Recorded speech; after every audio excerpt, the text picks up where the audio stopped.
Reka tubasuhuze mwese mukurikiye ibiganiro bya televiziyo ya Real Talk Channel. Jyewe nitwa Etienne Gatanazi. Uyu munsi tugiye kuganira na bwana Tom Ndahiro, akaba ari umushakashatsi ku birebana na jenoside yakorewe abatutsi, ariko by'umwihariko ku birebana no gupfobya no guhakana iyi jenoside yakorewe abatutsi. Bwana Tom Ndahiro, turakwakiriye kuri Real Talk Channel. Murakoze cyane.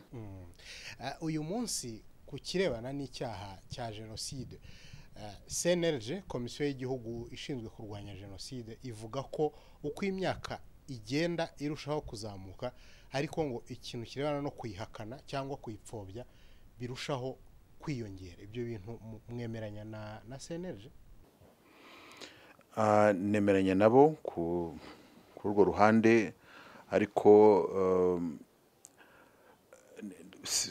ngewe ubushakashatsi ndakora si no kuri jenoside yakorewe abatutsi gusa, ndeba na jenoside zabaye ahandi, kuko iyo ushaka kureba guhakana no gupfobya icyaha cya jenoside, ntabwo ureba jenoside imwe, kuko ntabwo ushobora kubyumva neza utarebye na jenoside zakozwe ahandi, kuko nibyo binatuma ubyumva.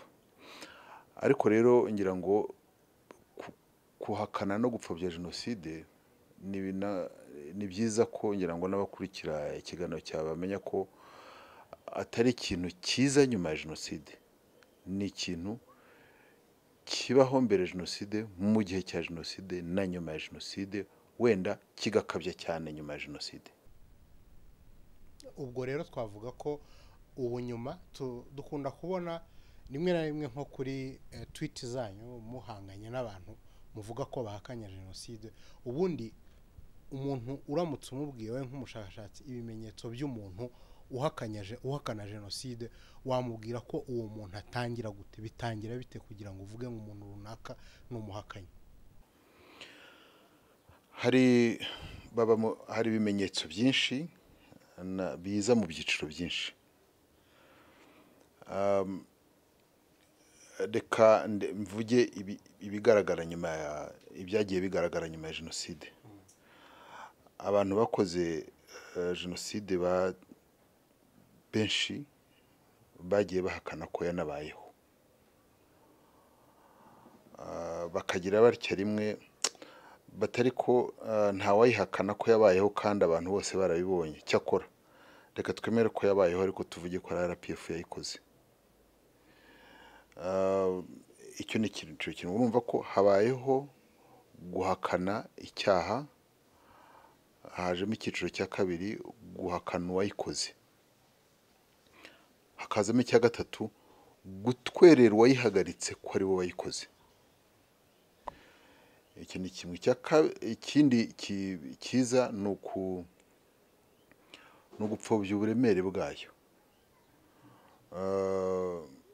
bikitwa andi mazina, bikitwa ko byari intambara, bikitwa ko ari abantu bagize uburakari bakihorera, bagahorera umubyeyi Habyarimana, bagahorera ndetse n'abandi ngo bapfanye nawe icyo gihe. Icyo akaba ari nacyo cyiza mu rwego rwo noneho rwo gusobanura impamvu icyo cyaha cyakozwe. Icyo cyo gusobanura impamvu icyaha cyo guha agaciro jenoside cyangwa ubwicanyi bwakorewe ubwoko, ubirebera mu ndorerwamo yo gusobanura uko byagombaga gukorwa, kigarukwaho cyane, kinatindwaho. Noneho bakavuga bati iyo nta ntambara ibaho mu kwezi kwa 10 kwa 19, abatutsi ntabwo bagombaga kwicwa. Ibyo bivugwaho cyane. Ikindi cyiciro cyo ubona ni icy'abantu noneho bajya mu mibare, kugabanya uburemere bw'icyaha, uvuga ngo umubare wapfuye si uyu, umubare wapfuye ni n'uyu. Akenshi hakabaho kugabanya imibare, ariko umuntu akiyibagiza ko yego umubare, reka tureke imibare, ariko noneho imibare yo yagiye inagaragara, abantu bagiye bicwa n'aho baguye n'iki, ibintu bizwi. Ariko tuvuge ko imibare yabo nk'iyo bavuga ko ngo ari ibihumbi hagati y'ibihumbi 200 na 300 ngo bishwe b'abatutsi, ntabwo bishobora gutuma itaba jenoside.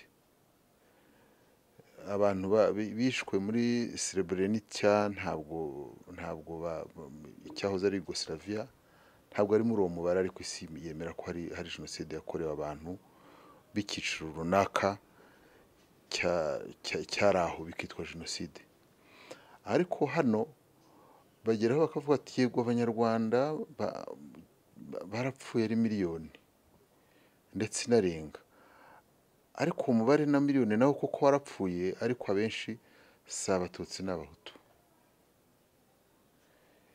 Ibyo ni ibimenyetso bimwe bikwereka none mbese imvugo igenda ikoreshwa. Hari n'indi mvugo noneho igenda ikura vuba cyane cyane mu rubyiruko,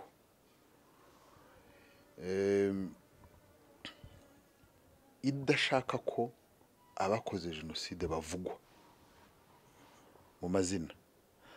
None ugasanga abana babo n'abakomokaho barahakana icyo cyaha ari uko kitakozwe, ahubwo kubera ko kizamo amazina y'ababyeyi babo cyangwa abasekuru. Icyo ni ikindi kintu kimaze kugaragara. Aha wavuga niho usanga noneho abana b'abantu bashinjwa jenoside, ari Denise Zaneza mwene Marcel Sebatware, ari abana bakomoka kuri Shingiro Mbonyumutwa, ari abana bakomoka kuri kanaka na kanaka, ugasanga haremwe ishyirahamwe rishinzwe guhakana icyo cyaha no kukirengera, kugihisha no kurengera bagikoze.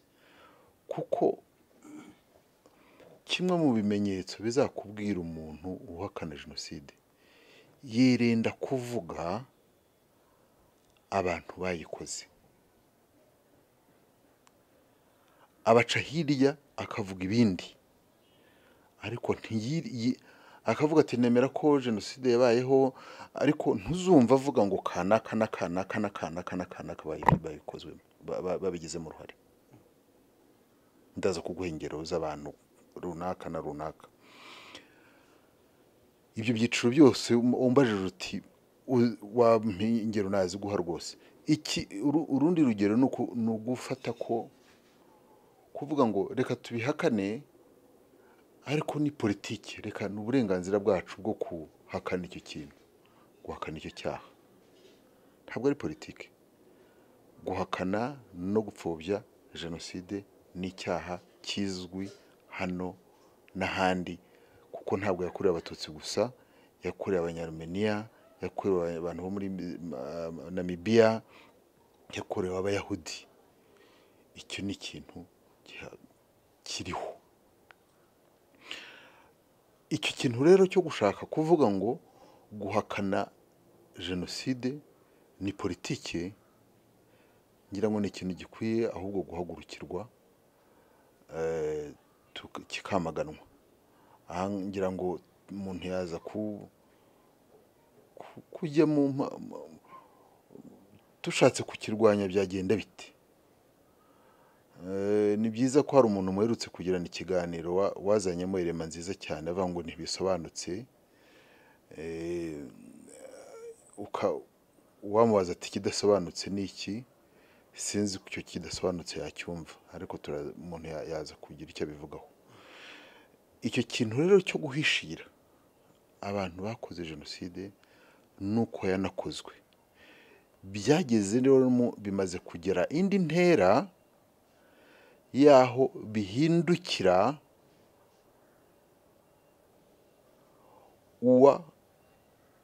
uwakorewe jenoside akitwa nyirabayazana, uwayihagaritse akitwa nyirabayazana. Ndetse n'amahanga yagize uruhare rwo gufasha abantu bateguye umugambi wa jenoside bakawushyira no mu bikorwa, nk'Ubufaransa, nabo ntibajya bavugwa n'aba bana. ntuzumva Ingabire Victoire aza avuga ikibazo cy'abafaransa mu Rwanda, ntuzumva avuga izina rya Bagosora mu bantu bakoze ishyano muri uru Rwanda, ntuzumva avuga uruhare rw'umuryango yayoboye mu guhakana no gupfobya jenoside. Ibyo byose muri make nagira ngo mbwira ngo warumbaje uti umuntu ashobora kumenya ate ko abikora icyo cyaha gihari. Navuga ko ibyo ari byo by'ingenzi, ndabihinira kuvuga ngo guhakana icyaha nyacyo ko cyabaye, kugerageza kwerekana ko wagikoze atari we ahubwo ari abandi, kugerageza kwerekana mbese nko gukora ikivunjo, kuvunja ngo abantu bose barishe, niba ari ibyo ntawe ukwiye kugira icyo abazwa, navuga ko ari ibyo. Noneho no guhisha responsibility, noneho icyiciro kigezweho cyaho abantu bahakana icyo cyaha bavuga ko bakora politiki cyangwa baharanira uburenganzira bwa muntu. Ibyo nibyo nabangarukirije. Reka noneho tujye ingingo ku yindi. Mwebwe uko mwitegereza icyaha cya jenoside n'uburyo abayihakana, muravuga ko hashobora kuba haraje kura nako yaje abantu basa muvuga ngo bakomoka ku bakoze jenoside batemera ko icyo cyaha abo bakomokaho bagikoze, bo bakavuga bati ibintu rimwe na rimwe namwe bajya babakomozaho Tom, bakavuga ngo rimwe na rimwe ngo Tom n'abandi muri leta y'u Rwanda ngo babibasira kandi icyaha cyakabaye gatozi. Kavuga ati data niba yarakoze jenoside, icyo cyaha kibe icyaha cya data, ntikibe icyaha cy'abana. Bakavuga bati nk'ababa muri jambo ASBL bakunda kuvuga bati niba ndi umwuzukuru wa Mbonyumutwa, kubera iki nanjye bagomba kunshyiraho politike wenda ya Parimehutu yari afite icyo gihe. Ntago bankomozaho, baramvuga cyane, kunkomozaho nta kintu, kumvuga nta kibazo gihari cyo, kuko nanjye ndabavuga, ndabandika, sinanabavuga gusa amagambo, mvuga ibyabo. Nk'icyo kintu cyo uzanye cyo kuvuga ngo icyaha ni gatozi, nibyo koko icyaha ni gatozi. Uru Rwanda barutuyemo, rutuwe n'abantu batandukanye, rutuwe n'abarokoze jenoside, rutuwe n'abayikoze, rutuwe n'abantu bafite ababyeyi bakoze jenoside, kandi kuvuka umuntu kuvuka ku muntu wakoze jenoside ntibimugira umujenosideri. Mbisubiremo, kuvuka ku mujenosideri si icyaha. Icyaha ni ukurengera icyaha so yakoze, ukakidefanda nk'aho ari icyaha wagikoze. Ariko bo bakunda mu byo bagushinja, kamvuge kugushinja kuko nibyo mba mbona, baravuga bati Tom Ndahiro atwita abajenosideri. Akavuga ati kuba uri umwana wavutse wakoze jenoside cyangwa ukurikira ukekwaho icyo cyaha, biba bihagije kuba Tom Ndahiro yahita kwita ko nawe uri mu gatebo kamwe nawe, cyane cyane iyo bitangiye kuza umuntu kuba yakwavansa ibitekerezo bye bitandukanye n'uko ngo leta y'u Rwanda ibyumva. Icyambere kunyitiranya na leta y'u Rwanda, ibyo nikosa, reka tubanze tubiveho. Ayo ni amakosa bakora menshi, kandi kubeshya ntacyo bibatwara. Ariko namwe ntabwo mujya mu murongo utari uwa leta y'u Rwanda. Kurwanya ingengabitekerezo ya jenoside si ikibazo cya leta y'u Rwanda, ni inshingano y'umunyarwanda ahabwa n'itegeko nshinga. Nawe ufite inshingano yo kubikora, n'undi wese afite inshingano yo kubikora. Ahubwo kuba mutabikora nicyo kibazo. Nicyo gituma nk'ubu twaje kugira ngo ikiganiro gikora. Urumva, nicyo kibazo. Ndaza kukigaruka ku ruhare rw'itangazamakuru mu gukwiza iyo ngengabitekerezo ya jenoside.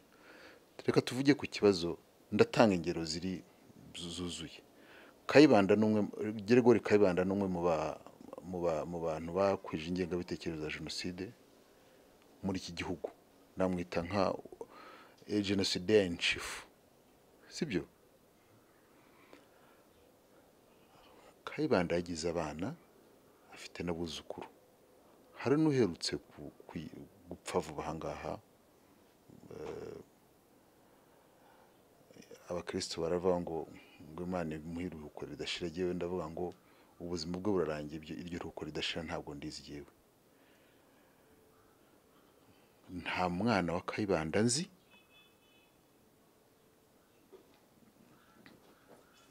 mu bariho nka bane, haba ari imbere ya jenoside, haba ari mu gihe cya jenoside, haba ari na nyuma ya jenoside, wivanze mu gukwiza ingengabitekerezo ya jenoside. Ntawe nzi. Niba hari umuzi yamubwira, ariko mu bushakashatsi nagiye nkora ni abantu birinze kujya muri ibi byaha. Anastase Makuza nta mwana we nzi ari imbere, mu gihe na nyuma ya jenoside, wivanze mu byaha bya jenoside. Gitera afite umwana we w'umuhungu hano, ni inshuti yanjye magara, ni inshuti yanjye cyane, n'umuntu telefone akantelefona tukaganira. Gitera Yozefu watwitse iki gihugu, umuhungu arahari. Jenoside yabaye ari i Burayi, arigarukira araza akora akazi ke na n'ubu. Yaba navugaga ko yaba bakurikiranwa, nakurikiranaga abantu kubera ubuvuke, nahera kuri abo. Uwari perezida w'u Rwanda icyo gihe cya jenoside araha, afite urubyaro rwe hano. Sindi ku bwabo. Yego, Theodore. Nakabaye nkurikirana abantu kubera ababyeyi babo, navuga abo bantu bose, simbavuga. Kuki mvuga abo ngabo? Nuko baragiye hashyirwaho ishyirahamwe ry'abantu bafite uruhare muri jenoside. Noneho bo ntabwo icyo nabavugaho abantu ba Jambo si ubuvuke bwabo, nibyo biyandikira ubwabo.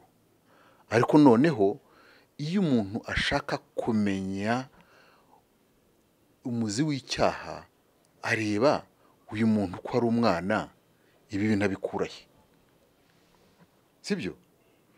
Ndaguha urugero rutoya rw'umuntu witwa Rora Uwase. Uyu nguyu komisiyo icyo yaba ari cyo Rora Uwase. Rora Uwase jenoside iba nibwo yaracyuzuza imyaka 4, imyaka 2 y'amavuko. Ubu ngira ngo afite 28 irengaho gato. Nta kintu azi cyo mu Rwanda kijyanye na jenoside n'ingengabitekerezo yayo. Ari muri Jambo, ari mu bantu b'impirimbanyi mu guhakana jenoside. Nagomba gusubira inyuma, nk'uyu muntu nindi, abiterwa n'iki? Ugasanga uwo muntu Rora Uwase, si umwana, umuntu umaze kugira imyaka 28, ashobora kuba anabyaye, ni n'umunyamategeko rwose, ntabwo akiri umwana. Si umwana, ari no muri politike ya negationisme n'iy'Ababiligi. Ibyo ntabwo ari cyo kibazo cyanjye. Noneho nkasubira inyuma nkajya kureba, nkasanga nyina n'umuideologue wa jenoside ukabije. Nkare ibya nyina mbireba mu byo akora kuri radio yo kuri murandasi nk'iyi yawe ukora, witwa Agnes Mukarugomwa, na se washinjwe jenoside hano. Agnes Mukarugomwa ntabwo mubona abantu benshi kubera ko badakora ubushakashatsi. Hari ubuhamya yagiye gutanga Arusha, ajya gushinjura umuntu witwa Karemera Edouard mu mwaka w'2009. Iyo usomye ibyo yavugiye mu rukiko abazwa, nibyo bikubwira ngo nta gitangaza ko afite umwana. Niba uburere yarabuhaye umwana we, ibyo avuga hano ugasanga ari byo yahaye umwana we, nta gitangaza kirimo. Reka mbace mu ijambo gato. Tugarutse nko kuri Rora Uwase, nawe ari mu bakunze kuvuga ko bikunze kuvugwa ko afite icyo kintu cy'ingengabitekerezo no guhakana jenoside. Ntago bikunze kuvugwa ko, erega uri umunyamakuru, nzaguha inyandiko yigeze kwandika. Reka nkomeze ndangiza ikibazo. Akenshi iyo twabonaga muri iyi minsi ashyizwe muri iriya komisiyo yo gukurikirana uruhare rw'ababirigi mu mateka mabi yabaye hano muri ibi bihugu bitatu Kongo n'u Rwanda n'u Burundi abantu bashyira imbere igitekerezo cyo ko ari umukobwa w'umunyamakuru Mukarugomwa ugasanga birasa nkaho niba hari n'ikindi gitekerezo wenda cyuko aba muri jambo ASBL ntabwo kirimo gushyirwa imbere ahubwo abantu baravuga ngo nyina afite ibitekerezo bibi avugira kuri radio ye kubera iki bimeze bitya ukeka byaba biterwa n'iki aho kugira ngo abantu barebe wenda iki umuntu yakabaye akurikiranwaho ariko bararebaho nyina n'ibyo wenda n'ibitekerezo bye hari ikibazo wenda abantu bacurikiranya icyambere nka Ruwasige ntabwo muvuze none umunsi mu mwaka wa 2018 Jambo ASBL babyukirije umutwe bashaka kurwanya itegeko rihana guhakana no gupfobya jenoside waba uri umuntu muzima mu mutwe mu ngenga bitekerezo yubaka ugapinga itegeko rihana ingenga bitekerezo jenoside cyangwa rihana guhakana no gupfobya wavuga ngo uwo muntu ni muntu ki ubundi ibihugu gushyiraho amategeko nkayo ni ibintu byiza ibaze noneho igice kimwe cy'abantu bakiha kurwanya icyo gitekerezo waba warwanya igitekerezo cyo gushyiraho itegeko rihana no gupfobya jenoside utabishyigikiye erega nimba nshaka ko abanyamakuru ibyo bintu kuki mutabyibuka ko byabayeho tukanabyamagana noneho uranareba reka ndaguha ureke ibyaro Ruwasi ntabwo tureba ikibazo cyase byo mfite inyandiko zubwe ku giti cye urumva hari inyandiko yo mu 2018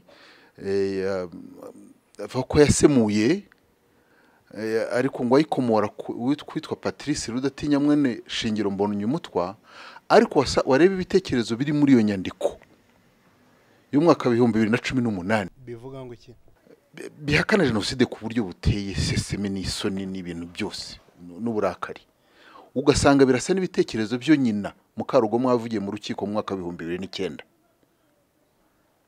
bikubwira ngo ni na affaire familiale ni ikibazo cyo muri famille ariko noneho iyo ubona igice cy'icyo cy'abantu kibahuza reka tureke rero Ruwasi tufate ririya niba hufite nabo muri Jambo abantu ntabwo ni mwene Juvenal bahufite Colonel Juvenal bahufite ari mu bantu bize uburyo guhakana no gupfobya jenoside bizakorwa mu gihe kirekire ibyo narabyanditse mu gitabo bivuge ngo abantu benshi kubera kutamenya bafata ibintu bakavuga bati baramuzizanye nako afite ikondera afite erega ni inkotsa yiswe kanwa kabi kubera kuko ihuza no ko umuntu avuze no kwivuze umuntu agapfa sibyo uwo muntu ukamusanga araho wose umwe maze kuvuga batatu ukaza ukavuga ngo mwene Dominico ntawukuri ryayo nawe akamba mu bantu bari muri Jambo arahakana ibyaha byase ariko aranakana na jenoside mu buryo busanzwe icyambere uzamenye ko guhakana no gupfobya jenoside ni kimwe mu bimenyetso by'abantu baba rasiste n'aba ideologue ba jenoside no kuvuga ngo ntushobora gutandukanya ingenga bitekerezo jenoside no guhakana no gupfobya jenoside kuko birajyana reka dufatire gatoya kuri aba bantu bo muri Jambo ASBL mu gihe cyo kwibuka jenoside yakorewe abatutsi twagiye tubona basohora inyandiko akenshi cyangwa yenda haba n'ibiganiro n'abandi bana bitwa ba Claude Gatebuke na Bazaneza Denise bavuga bati ntabwo duhakana ko jenoside yabayeho ariko bagashyira igitekerezo aho bati habayeho na crime de guerre bakavuga bati crime de guerre leta y'u Rwanda ntabwo izemera leta y'u Rwanda hari byo yigeze gukurikirana by'abasirikare ku bintu birebana n'amateka y'igakurazo no kuvuga ngo ibyo byaha byabayeho kubera iki mwebwe mukeka ko icyo bashyize imbere gusa ari ingengabitekerezo ya jenoside, nyamara hari n'ibindi bintu bavuga bati turasaba leta y'u Rwanda ko nk'ibyigeze gukurikiranwa igakurazo n'ibindi byabaye bikomeze, kubera ko na leta y'u Rwanda iyobowe na FPR yemera ko hari abantu par exemple bagize uruhare mu byaha byo kwihorera. Ni byiza kuzanya icyo gitekerezo. Icya mbere nuko nibyo koko kuba harabaye crime de guerre zabayeho ndetse byitwa by'intambara n'ibyaha byabayeho ndetse birahanwa. Na nyuma ya jenoside nakubwira ngo umwana ajya muri documents nkavuga ngo ku itariki niyi ari minisitiri w'intebe kana twagiramo ngo waruhari azi ko hari abantu b'abasirikare barashwe kubera kubihoreye, sibyo? Kuba hari abantu yibaje uvuze ngo hari abantu baba barapfuye mu ntambara yo kurwanya jenoside batari abatutsi, igisubizo nakubwira ngo yego, kubera ko leta yari yashishikarizaga n'abantu kujya imbere y'amasasu barwana n'inkotanyi, aho kuvuga ngo abasirikare bajye kurwana n'inkotanyi bagashyiramo abaturage. Izo disikuru zirahari.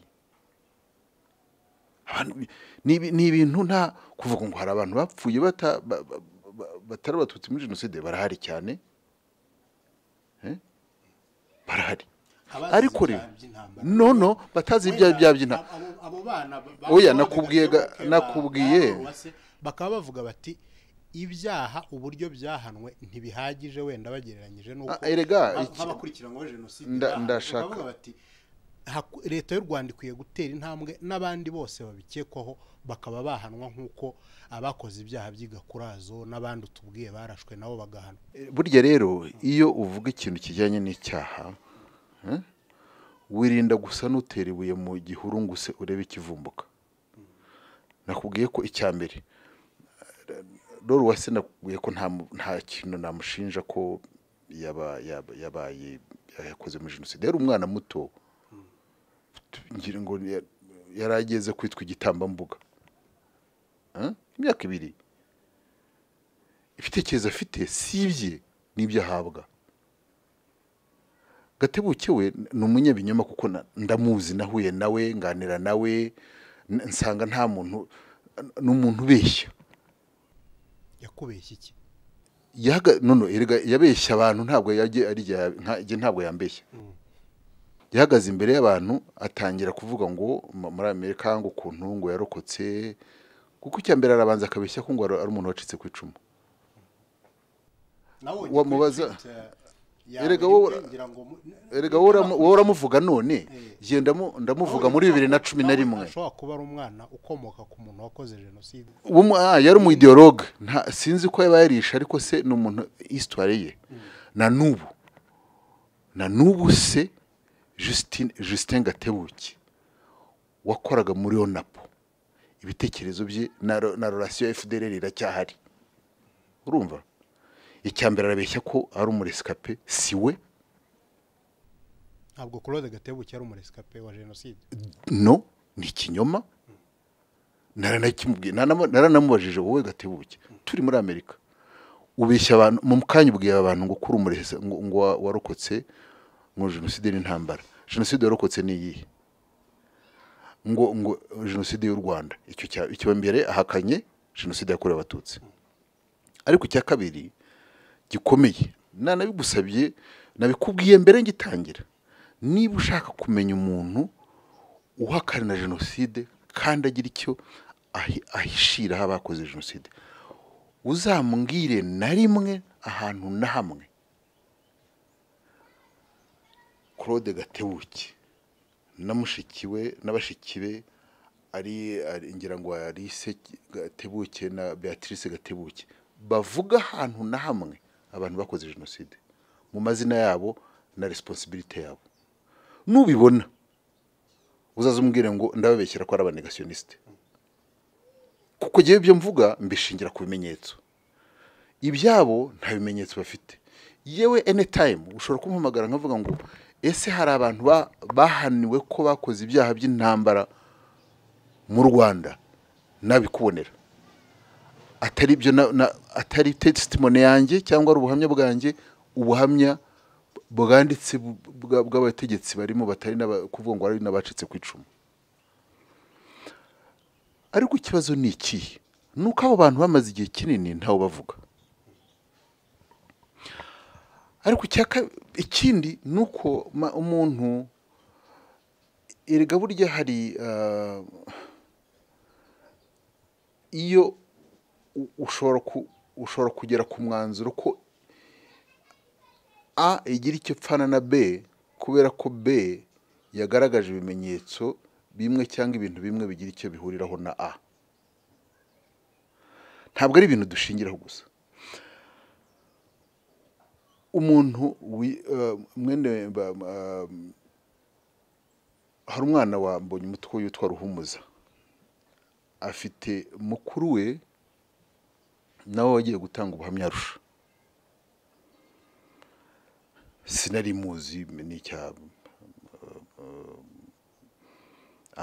angana iki yari umuntu ufite imyaka 17 mu gihe cya jenoside yavutse muri 77 nubwo yari afite imyaka 17 muri jenoside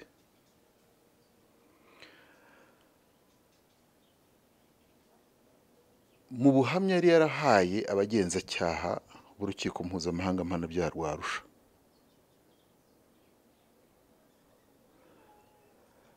yabwiye ko ngo atigeze amenya ko ari jenoside yakorerwaga abatutsi ngo abimenye ari uko ageze mu Burayi kandi azi neza ko se yari dirikabu wa minisitiri w'intebe Kambanda nuvuga ngo baragendaga bo nta kibazo bari bafite mushiki we Marize akora mu biro bya Sindika ubwabo Theodori imurambi hari igitaramo muri Muhanga ko banajyaga bakora promenade bakora za barbecue mu gihe cya jenoside kuba barakoraga barbecue ntago bahigwaga n'iki ariko yagarutse noneho agahakana icyaha cyakorwaga icyo gihe cyambere ntabwo yari umwana cya kabiri nuko yarize icya gatatu nuko yakomeje noneho bya bitekerezo baganiraga mu rugo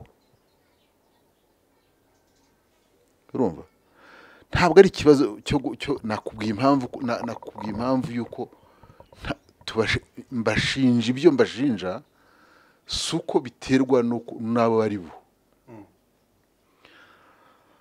munda ya mbonye umutwe Dominico n'umugore we Nyirabuhake Sophia hari igice kinini cy'abantu babaye aba ideologue ba jenoside ariko hari n'umwe utagaragaramo muri iyo ngenga bitekerezo benshi muri bo muba yabyaye umubyeyi wo Nyirabuhake mututse kazi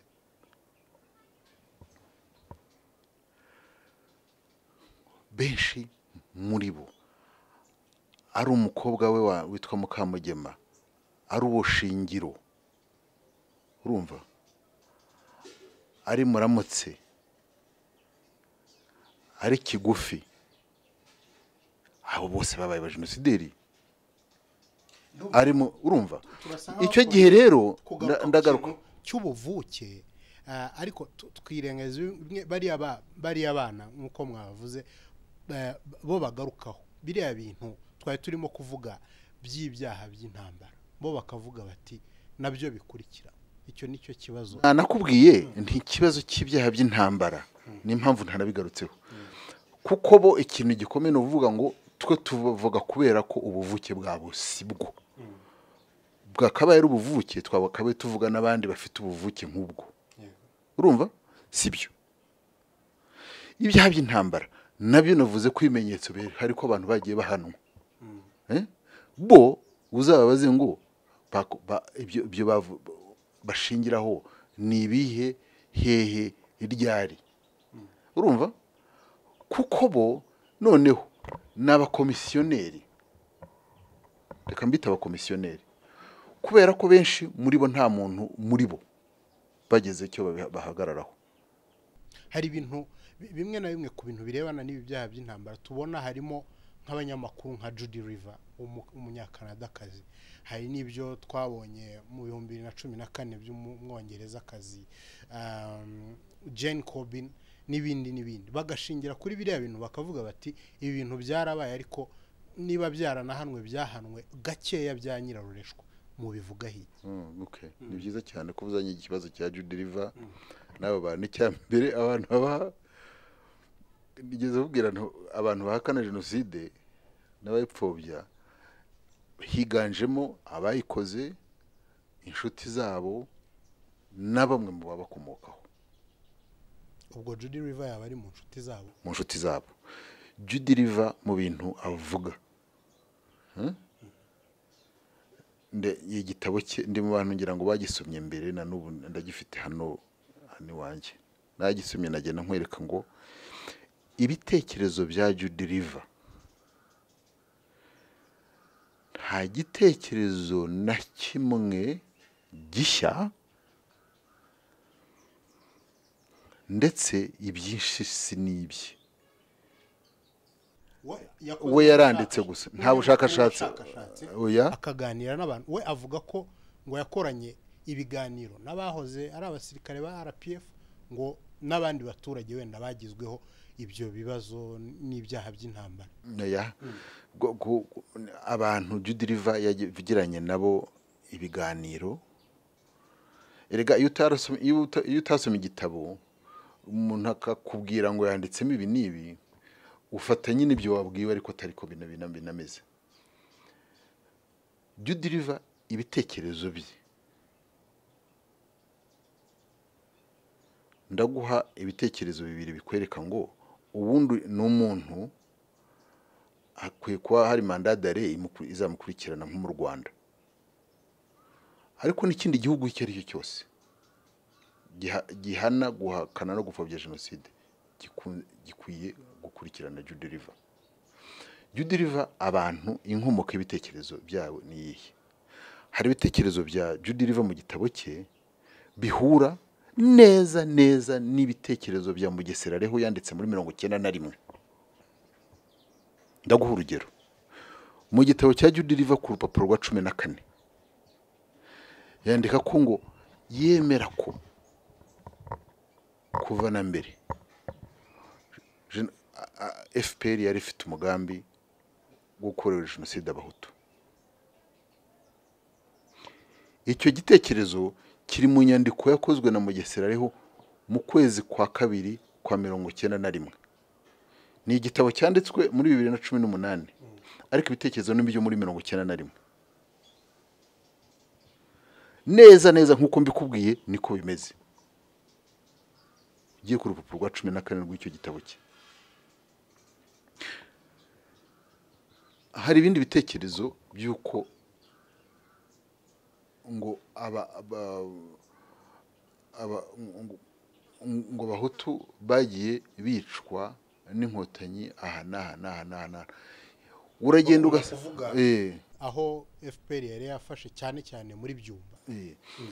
Ibyo ni bitekerezo ugenda ugasanga neza mu madokima yakozwe n'ikintu cyitwa RDR n'ikintu n'ikindi gishyira hamwe cyashigizweho n'abajenosideri cyitwa Solidaire ASBL cyashinzwe mu nkambi za Bukavu na Goma gishinzwe na Kambanda Jean ariko gikomeza gukora munsi ikintu cyiswe guverinoma en exil kinakora no muri gikora no muri RDR.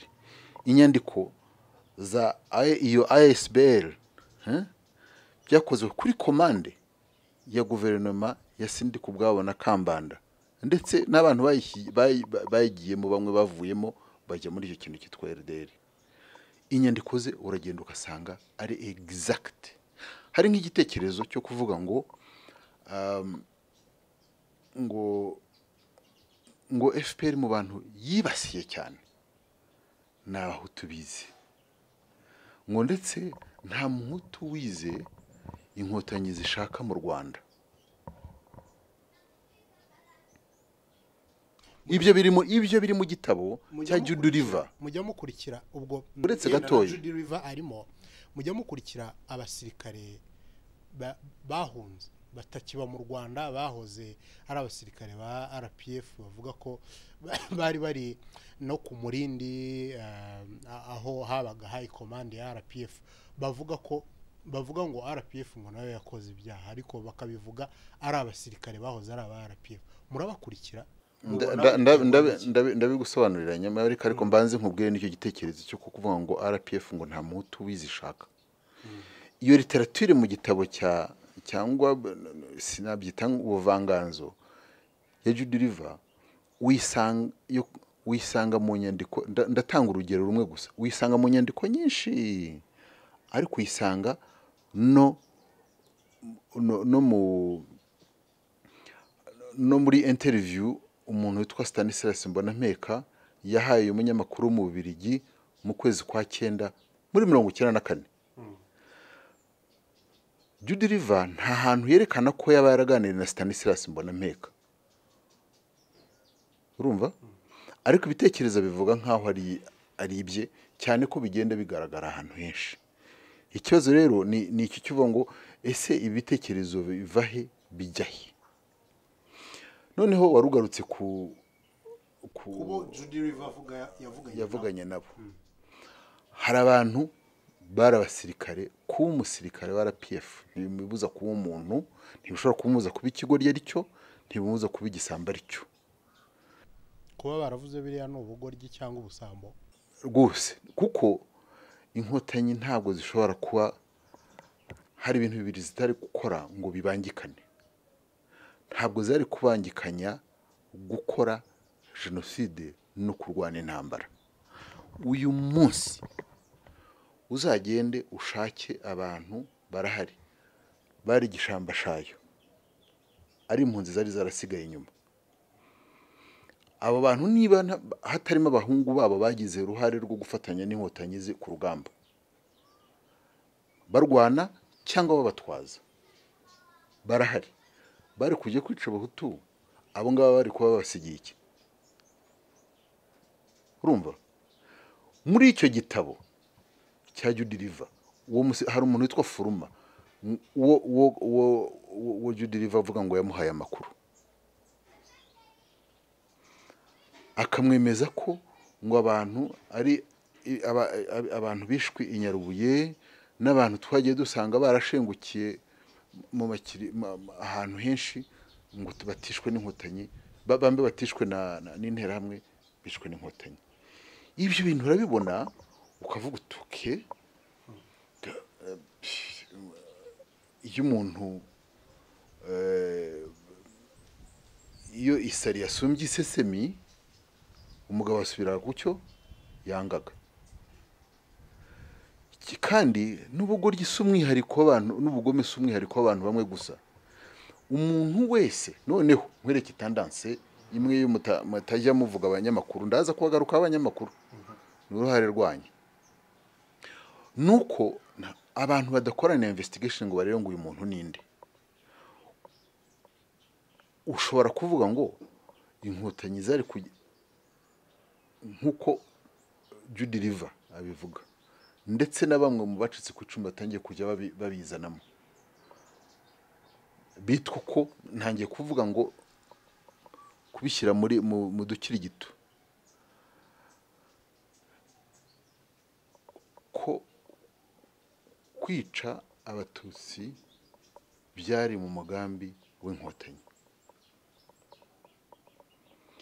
Iyo umuntu abyumvise utari umuntu ufata umwanya ngo utekereze, yavuga utareka reka tubirebe ibyo ari byo, ariko ukiyibagiza ko wa mugambi w'abantu bakoze jenoside wo gutwerera ibyaha abayihagaritse ari kimwe muri plan yabyo. Uyu munsi ejo bundi nabonye liste y'abantu banditse ngo urwandiko ngo batabariza abantu bacitse ku icumu niba ari 37 niba ari banga ngo nabacitse ku icumu 36 36 cyangwa na 7 muri abo ngabo hari abaha amakuru Judy River barimo harimo umuntu namushikiwe hari umuntu umwe namushikiwe hari nabandi wenda bagira icyo bapfana ntazi ibyo ni umuntu wese ufite icyo arwana n'iyi leta iriho agerageza kwihuza n'abantu ahanini basize bakoze mu nda iki gihugu cyangwa akirinda kugira ikintu bavugaho nabi ubu ngubu ni nk'uko buri muntu wese mu Rwanda upfuye ureke n'ibyo ngibyo kuvuga ngo hari abantu inkotanyi zishe muri iyi minsi umuntu wese upfuye abayishwe na leta yishwe na leta y'u Rwanda urumva birebera ku rundi ruhande ariko se kuki icyo kintu mutakibaza nawe ndakubaza kuki utareba ko ku rundi ruhande wenda hari n'abavuga bati n'ugize ikibazo na leta y'u Rwanda nawe ashinjwa ingengabitekerezo kuko muravuga muti ugize ikibazo na leta y'u Rwanda aragenda akavuga ko abarescape bamerewe nabi kuki urundi ruhande rwo ntabwo mukeka ko rwaba ruhari uramutse ureba icyitwa ama hypothèse nta hypothèse nk'iyo urabona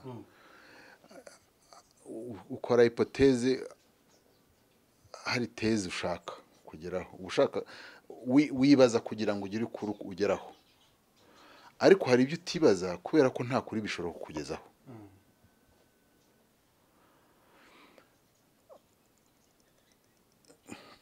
hera ku muntu iyo hari igitekerezo ushobora kuvuga kikanyereka uri we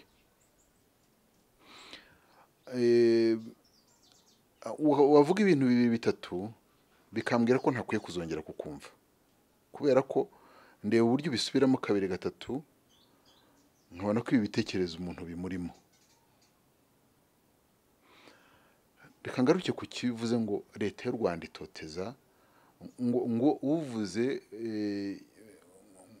ngo uhunze hari abahunga afite ibyo akurikiranyweho hari abahunga hari n'iki ariko hari igitekerezo uvuze nshaka kutacaho kuko wagize neza hari umuntu wavugishije witwa Karasira ejo bundi arabivuga wagize neza cyane watumye Karasira yerekana ko ari umunegationiste kabombo kandi afite ibyo yavugaga byose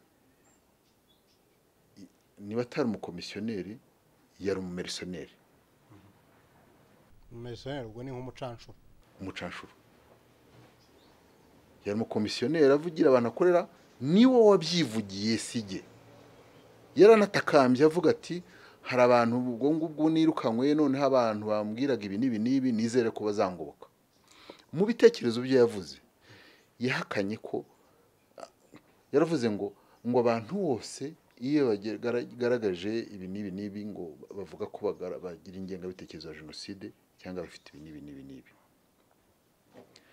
iyo mvugo ye nayo ni yabo bamutuma icyambere si nshya ubibwirwa n'iki nuko nakuzanira byavuzwe n'abantu barenze umwe mu myaka 20 ishize bakorana nawe nono batandukanye bahuza nawe kubera ko bahuza nawe kuko jewe sinkeneye kuvuga ngo uyu muntu gendeye uburyo ibitekerezo bihura hari n'umuntu uhuza n'undi ntanamuzi ngira nkari ibitekerezo by'umuntu witwa Masako Yonekawa wo muri Japan yigisha muri kaminuza ya hano yitwa Rikyo muri Japan nkabona ibitekerezo bye noneho ngatangira gukurikirana ngasanga ni inshuti ya Judy River ni inshuti ya Pierre Peya kandi ibyo by'ubushuti cyangwa imikoranire simbibwirwa n'amagambo mba mbifite inyandiko ngenda nshakisha inyandiko nkavuga ngo uyu numwe muri babandi urumva ibitekerezo Karasira yavuze ejo bundi yagize neza cyane. Ntabwo nzongera kumwibazaho ngo niki ngo numuki n'umuntu wagiye mu ba ideologue ba genocide n'abanegationiste nuwo nyine kuko nawe yarabyivugiye. Wakoze neza kumutuzanira akabikuba. Waba warabyumvise turacyari kuri cya kiganiro cyo guhakana genocide, ariko reka tugaruke kuri icyo kiganiro nagiranye na Karasira. Waba waramwumvise muri sanse yo kuba avuga ati mwebwe mwanshyigikiraga ni mu ndwaneho, cyangwa waba warabyumvi we yasobanuraga ko igihe kirageze bamuhaga ibitekerezo by'ibitagenda mu Rwanda? We wabyumvise gute hagati aho muri ibyo byombi? Ibyo yagendaga avuga bamutumaga cyangwa bamubwiraga cyangwa bamwoshyaga. Urumva hari ukumwoshya kandi kuko nuko kumwoshya si n'ikindi. Uranabigaragaza muri support yabo. Ntabwo muri iminsi aho imbuga nkoranyambaga zaziye, ntabwo hari ibintu bimwe bitakiri banga umuntu ajya gushakisha kuko babihari. Kuko kuvuga ngo hari urubuga rwashyizweho na Denise Zaneza avugira Karasira, hari Jambo News ivugira Karasira, hari abanegationiste n'abajenosideri bavugira Karasira banaba nawe ubunje no mu kiganiro cye kenshi yavugaga abantu bangaha ba muri Sadek yari afite impamvu burya yivuga kubera ko hari source ya finance muri mu gushyikira FDLR, ariko yarayinengaga akavuga ati oya no iyo ngiye nta muntu uri hari umeze nk'inkotanyi zohereje abana babo. Nta muntu uri muri Zambia cyangwa muri Malawi wifitiye amafaranga witeguye kuzohereza umwana we kuza kurwanya leta y'u Rwanda. Oya ngibyo byihorere kuko Sadek icyo yayivugagaho mu buri kiganiro cye cyose yajyaga kiramo Sadek. Abo muri Sadek muranyumva, abo muri Diaspora muranyumva niki. Ubu ngubu warudukufashije ubishyira hagaragara kuko yarivuze yivamo. Ikintu kikomeye no kuvuga ngo we ubwe ibyo navugaga byankozeho nibyo wavugaga ngo namwumvise ngo ibyo navugaga byankozeho, ubu ngubu ndi muri chômage, nyamuneka ntimuzantererane. Iyo cassette iyo video irahari, no kuvuga ngo dusesengura amagambo ku ijambo kurindi rwose yishyize hagaragara. Ikindi gikomeye cyane muri iryo nyandiko muri icyo kiganiro mwagiranye byanyeretse icyo ari cyo. Ntabwo waba uri umuntu muzima witwa ngo wacitse ku icumu ngo uvuge ko mu bantu bavugisha ukuri hari umwe yasitayeho Ingabire Marie Makire muri bane yavuze.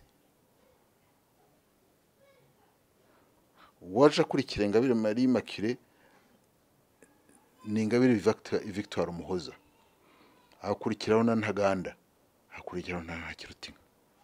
Reka mvuge kuri abo bantu babiri. Kuki ariko uvuga ko Ingabire Marie Makire ari akwari ukumusitaraho atari ukwemera kwa Karasira? Nuko abo bantu bandi yavuze ntaho bahuriye mu mitekerereze na Ingabire Marie Makire. Umwe ni umuideologue wa genocide, babiri muri bo nibura Ingabire Victoire Umuhoza. Nawe uzajya uvugana nawe umenya ko ari we. Genda umunyamakuru nta oya